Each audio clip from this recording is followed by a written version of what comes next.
ಎಲ್ರಿಗೂ ನನ್ನ ನಮಸ್ಕಾರಗಳು. ವಿಧವಸ ವೈಬ್ಸ್ ಚಾನಲ್ಗೆ ಸ್ವಾಗತ ಸುಸ್ವಾಗತ. ಬಹಳ ಮಂದಿ ಕೇಳಲಿಕ್ಕತ್ತಿದ್ರಿ ಒಂದು ಪ್ರಶ್ನೆ, ಈ ಚಾತುರ್ಮಾಸ ರಂಗೋಲಿ ಯಾವಾಗ ಸಮಾಪ್ತಿ ಆಗ್ತದ ಅಂಥೇಳಿ.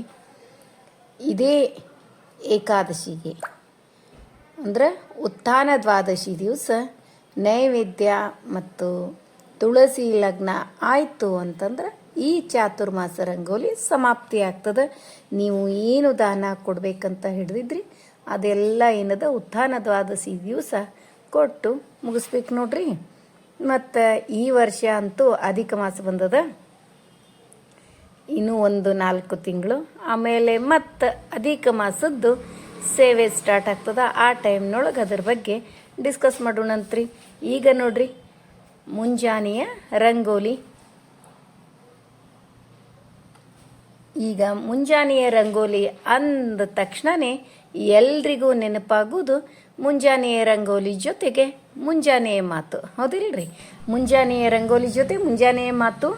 ಜೀವನದಲ್ಲಿ ಸೋಲಿನಿಂದ ಪಾಠ ಕಲಿಯಬೇಕು, ಜೀವನದಲ್ಲಿ ಸೋಲಿನಿಂದ ಪಾಠ ಕಲಿಯಬೇಕು, ನೋವಿನಿಂದ ಬದುಕು ಅರಿಯಬೇಕು. ನಾವು ತಪ್ಪುಗಳನ್ನು ಮಾಡುವಂಥ ಪರಿಸ್ಥಿತಿಯನ್ನು ಸೃಷ್ಟಿಸುವ ಬದುಕೇ ಕಡೆಗೊಮ್ಮೆ ಅದನ್ನು ತಿದ್ದಿಕೊಳ್ಳ ಅವಕಾಶವನ್ನು ಕೊಡುತ್ತದೆ. ಎಷ್ಟು ಚಂದ ಅದ ನೋಡ್ರಿ, ಅರ್ಥ ಅಂದ್ರೆ ಎಷ್ಟು ಅರ್ಥ ಅದ ನೋಡ್ರಿ. ಜೀವನದಲ್ಲಿ ಸೋಲಿನಿಂದ ಪಾಠ ಕಲಿಯಬೇಕು. ಅದಕ್ಕೆ ಸೋತಾಗ ಅಥವಾ ನಮಗೇನಾದರೂ ಸಿಗದೇ ಇದ್ದಾಗ ಮನಸ್ಸಿಗೆ ನೋವನ್ನು ಉಂಟು ಮಾಡ್ಕೋಬಾರ್ದು. ನೋವಿನಿಂದ ಬದುಕು ಅರಿಯಬೇಕು. ನಾವು ತಪ್ಪುಗಳನ್ನು ಮಾಡುವಂಥ ಪರಿಸ್ಥಿತಿಯನ್ನು ಸೃಷ್ಟಿಸುವ ಬದುಕೇ ಕಡೆಗೊಮ್ಮೆ ಅದನ್ನು ತಿದ್ದಿಕೊಳ್ಳುವ ಅವಕಾಶವನ್ನು ಕೊಡುತ್ತದೆ.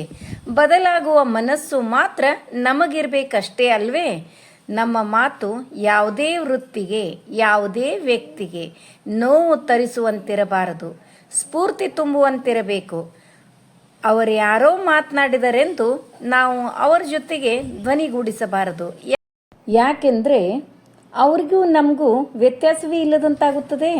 ನಮ್ಮ ಬದುಕು ಮತ್ತೊಬ್ಬರಿಗೆ ಪ್ರೇರಣೆಯಾಗುವಂತೆ ಇರಬೇಕೇ ಹೊರತು ಇನ್ನೊಬ್ಬರಿಗೆ ಮುಳ್ಳಾಗಬಾರದು.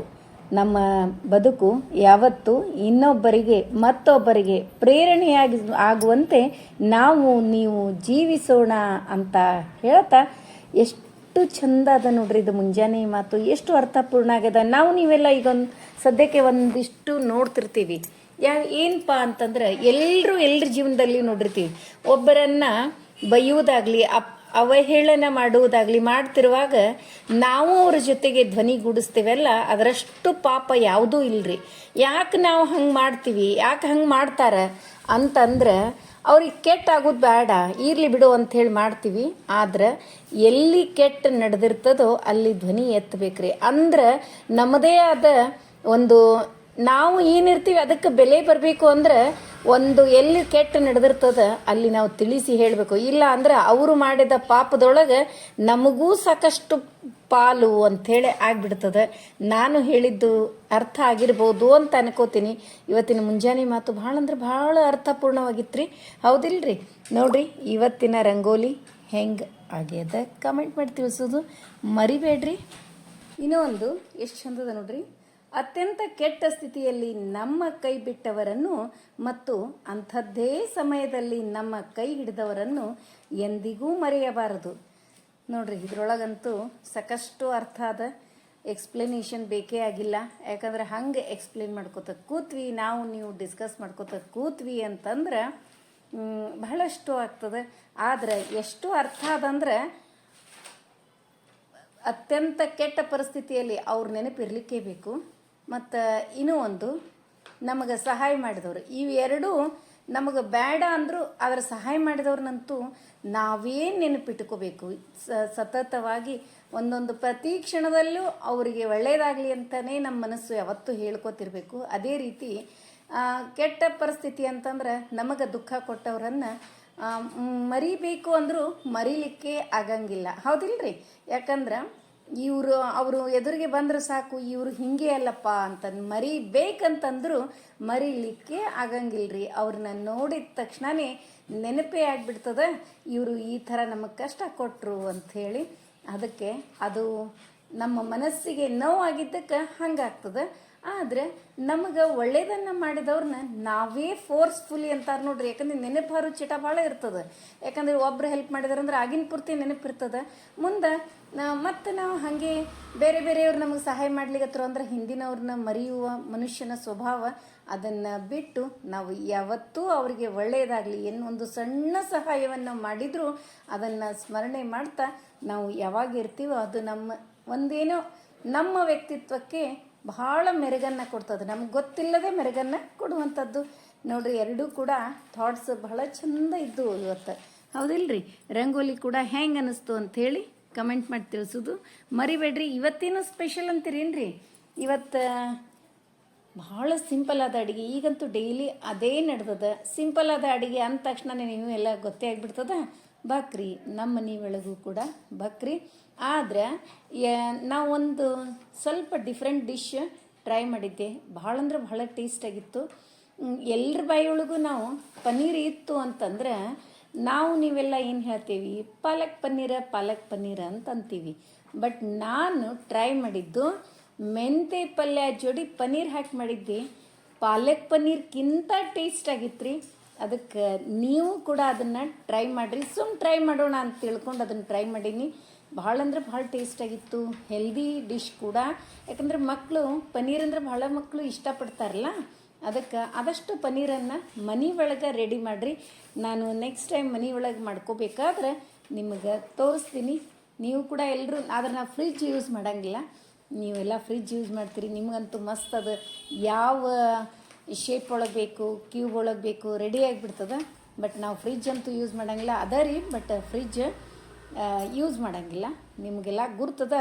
ಆದರೂ ಕೂಡ ಕೆಲವೊಬ್ಬರು ಈಗೀಗ ವಿಡಿಯೋ ನೋಡ್ತಿರ್ತಾರೆ ಮತ್ತು ಕುಕ್ಕರ್ ಬಳಸಂಗಿಲ್ಲ, ಏನು ಕುಕ್ಕರೇ ನೋಡಿಲ್ಲ ಅಂತಲೂ ಹೇಳತ್ತಿರ್ತಾರೆ. ನಾವು ಕುಕ್ಕರ್ ಯೂಸ ಮಾಡಂಗಿಲ್ಲ ರೀ. ಅದಕ್ಕೆ ನೀವು ಕೇಳಿರ್ತೀರಿ, ನಾನು ಹೇಳಬೇಕಾಗ್ತದೆ. ಪ್ರಶ್ನೆಗಳಿಗೆ ಕೆಲವೊಂದು ಪ್ರಶ್ನೆಗಳು ಭಾಳಷ್ಟು ಸರಿ ಯಾವ ರಿಪೀಟ್ ಆಗಿರ್ತಾವೆ ಅವಕ್ಕೆ ಆನ್ಸರ್ ಮಾಡಬೇಕಾಗ್ತದೆ. ಯಾಕಂದ್ರೆ ಅವರು ಕೂಡ ವೇಟ್ ಮಾಡ್ತಿರ್ತಾರೆ, ಹೌದಿಲ್ರಿ? ನೋಡ್ರಿ, ಮುಂಜಾನೆಯ ವಾತಾವರಣ ಎಷ್ಟು ಚಂದ ಅದ. ಅಷ್ಟೇ ಫ್ರೆಶ್ ಇರ್ತೀವಿ. ಆದಷ್ಟು ಲಘುನೆ ಮಿನಿಮಮ್ ಒಂದು 5 ಗಂಟೆಗಾದರೂ ಹೇಳ್ತೀರಿ ಅಂತ ಅಂದ್ಕೊಂಡೀನಿ. ಹೇಳ್ತೀರಿ ನೀವೆಲ್ಲ. ಹೇಳಲಾರ್ದವ್ರಿಗೆ 6 ಗಂಟೆ 7 ಗಂಟೆ ಕೇಳೋರಿಗೆ 5 ಗಂಟೆಗಾದರೂ. ಯಾಕಂದ್ರೆ ಫ್ರೆಶ್ ಏರ್ ಸಿಗೋದೇ ಕಷ್ಟ. 24 ಗಂಟೆಗಳೊಳಗೆ ನಮಗೆ ಫ್ರೆಶ್ ಏರ್ ಸಿಗೋದು ಮುಂಜಾನೆ 2 ತಾಸು ಮಾತ್ರ.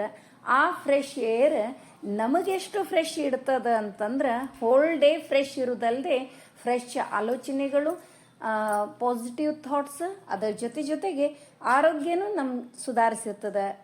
ಅದರ ಸಲುವಾಗಿ ಆದರೂ ನಾವು ಮುಂಜಾನೆ ಏಳುವ ರೂಢಿಯನ್ನು ಹಾಕ್ಕೊಳ್ಳೋಣ್ರಿ. ನೋಡ್ರಿ, ಇವತ್ತಿನ ಪೂಜಾ ಗಡಿಬಿಡಿ ಒಳಗೆ ವಿಡಿಯೋ ಆಗ್ಯದ ಇವತ್ತು. ಅಂದ್ರೆ ಆ್ಯಕ್ಚುಲಿ ಪೂಜೆ ಎಲ್ಲ ಆದ ತಕ್ಷಣ ವಿಡಿಯೋ ಮಾಡೋದು, ಒಂಚೂರು ವಿಡಿಯೋ ಮಾಡ್ಕೊಳ್ಳೋದು ನೆನಪೇ ಹಾರಿಬಿಟ್ಟಿದ್ವಿ. ಹಾಗಾಗಿ ಆಮೇಲೆ ಮತ್ತೊಂಚೂರು ಮಾಡಿದ್ರಾಯ್ತು ಅಂಥೇಳಿ ಹಂಗೆ ಗಡಿಬಿಡಿ ಒಳಗೆ ವಿಡಿಯೋ ಆಗ್ಯದ. ಈಗ ಅಡುಗೆ ಹೇಳಿದ್ನಲ್ರಿ, ಮೆಂತೆ ಪಲ್ಯ 2 ಸೂಡು ಮೆಂತೆ ಪಲ್ಯ ಇತ್ತು. ಒಂದು ಉಪ್ಪು ಹಾಕಿ ತೊಳೆದು, ನಾನಂತೂ ಈಗ ಎಲ್ಲ ಪಲ್ಯನೂ ಸ್ವಲ್ಪ ಉಪ್ಪು ಹಾಕಿ ಉಪ್ಪಿನ ನೀರು, ಆಮೇಲೆ ಮತ್ತೊಂಚೂರು ಉಪ್ಪು ಹಾಕಿ. ಯಾಕಂದ್ರೆ ಈಗ ಯಾವುದೇ ರೋಗ ಬಂದರೂ ಈ ನಾವು ಬೆಳೆಯುವ ಬೆಳೆಗಳಿಂದ ಮತ್ತು ತಿನ್ನುವ ಪಲ್ಯ ಹಣ್ಣಿನಿಂದೇ ಬರಲಿಕ್ಕೆ. ಯಾಕಂದ್ರೆ ಅವಕ್ಕೆಲ್ಲ ಕೆಮಿಕಲ್ ಹಾಕಿರ್ತಾರೆ, ನಿಮಗೆಲ್ಲ ಗೊತ್ತೇ ಅದ. ನಮಗೆ ಗೊತ್ತಿದ್ದಷ್ಟು ನಾವು ಮಾಡೋದು. ಟೊಮೆಟೊ ಹಣ್ಣು ಹಾಕ್ಲಿಕ್ಕೆ ರೀ ಮಿಕ್ಸಿಗೆ ಒಂದು 3-4 ಟೊಮೆಟೊ ಹಣ್ಣು ಚೆಂದಾಗಿ ತೊಳ್ಕೊಂಡು ಇಟ್ಕೊಂಡಿದ್ದೆ. ಅವನ್ನ ಹೆಚ್ಚಿ ಈಗ ಟೊಮೆಟೊ ಹಣ್ಣು ಮಿಕ್ಸಿ ಮಾಡಿ ತಗೋತೀನಿ ಪೇಸ್ಟ್. ಒಂದು 2 ಸ್ಪೂನು ಎಣ್ಣೆ, ಜೀರಿಗೆ, ಸಾಸಿವೆ, ಅರಿಶಿನ ಪುಡಿ, ಇಂಗು ಹಾಕಿ ಒಗ್ಗರಣೆ ಒಳಗೆ ಟೊಮೆಟೊ ಹಣ್ಣು ಮತ್ತು ಅದ್ರ ಜೊತೆಗೆ ಶೇಂಗಾ, 1-2 ಮುಷ್ಟಿ ಶೇಂಗಾ ಮಿಕ್ಸಿ ಮಾಡಿ ತಗೋತೀನಿ. ಅದನ್ನು ಒಗ್ಗರಣೆ ಒಳಗೆ ಹಾಕಿಬಿಡ್ತೀನಿ ರೀ. ಹಂಗೆ ಬಕ್ರಿದು ಈಗ 4 ಒಲೆ ಬಂದಾವ ಅಂತಂದ್ರೆ 4 ಕೈ ಆಗಲಿಕ್ಕೆ ಬೇಕು. 2 ಕೈ ಇದ್ರೆ ನಡೆಯಂಗಿಲ್ಲ. ಅದಕ್ಕೆ 20 ನಿಮಿಷದೊಳಗೆ ಅಡುಗೆ ರೆಡಿ ಆಗ್ತವೆ. ಒಂದು ಸೈಡು ಪಲ್ಯ ಒಗ್ಗರಣೆ, ಇನ್ನೊಂದು ಸೈಡ್ ಬಕ್ರಿ ಸ್ಟಾರ್ಟ್ ಮಾಡಿಬಿಡೋಣ್ರಿ. ಮತ್ತು ಅದಕ್ಕಿಂತ ಮುಂಚೆ ಈಗೇನು ನೀರು ಹಾಕ್ಕೊಂಡೆ ಬಕ್ರಿಗೆ ಹೆಸರು, ಅದನ್ನು ಕೂಡ ಇನ್ನೊಂದು ಒಲೆ ಮೇಲೆ ಅಂದ್ರೆ ಮೂರು ಮೂರು ಒಲೆ ಬೇಕಾಗ್ತವೆ, 4 ಒಲೆನೂ ಬೇಕಾಗ್ತದೆ ಹೆಚ್ಚಾಗಿ. ತೋರಿಸ್ತೀನಿ ನಿಮಗೆ. ಈಗ ಪನ್ನೀರ್ ಏನದಲ್ಲ ಸಣ್ಣಗೆ ಕಟ್ ಮಾಡ್ಕೊಳ್ಳೋದು. ಭಾಳ ಮಂದಿ ದೊಡ್ಡ ದೊಡ್ಡ ದೊಡ್ಡ ದೊಡ್ಡ ಅವ್ರವ್ರಿಗೆ ಹೆಂಗೆ ಬೇಕು ಹಂಗೆ ಮಾಡಿರ್ತಾರೆ. ಬಟ್ ಈ ಪಲ್ಯಕ್ಕೆ ಎಷ್ಟು ಸಣ್ಣಾಗಿ ನಾವು ಕಟ್ ಮಾಡ್ಕೋತೀವಿ ಅಷ್ಟು ಟೇಸ್ಟ್ ಆಗ್ತದೆ. ಈಗೊಂದು ಸರಿ ಮಾಡಿದ್ದೆ ನಾನು, ಶೇಂಗಾ, ಟೊಮೆಟೊ ಮತ್ತು ಪನ್ನೀರ್ ಹಾಕಿ ಅದೇ ಟೈಪ್ ಒಳಗೆ ಮೆಂತ್ಯ ಪಲ್ಯ ಹಾಕಿ ಮಾಡ್ಲಿತ್ತೀನಿ. ಭಾಳ ಅಂದ್ರೆ ಭಾಳ ರುಚಿ ಆಗ್ತದೆ. ನೀವು ಕೂಡ ಟ್ರೈ ಮಾಡಿ, ಹೆಂಗಾಗಿತ್ತು ಅಂತೇಳಿ ಕಮೆಂಟ್ ಮಾಡಿ ತಿಳಿಸ್ತಿರಲ್ಲ.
ಸ್ವಲ್ಪ ಸ್ಪೆಷಲ್ ಆಗಿರ್ತದೆ.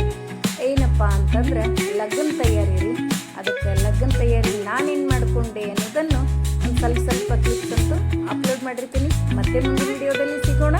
ಧನ್ಯವಾದಗಳು.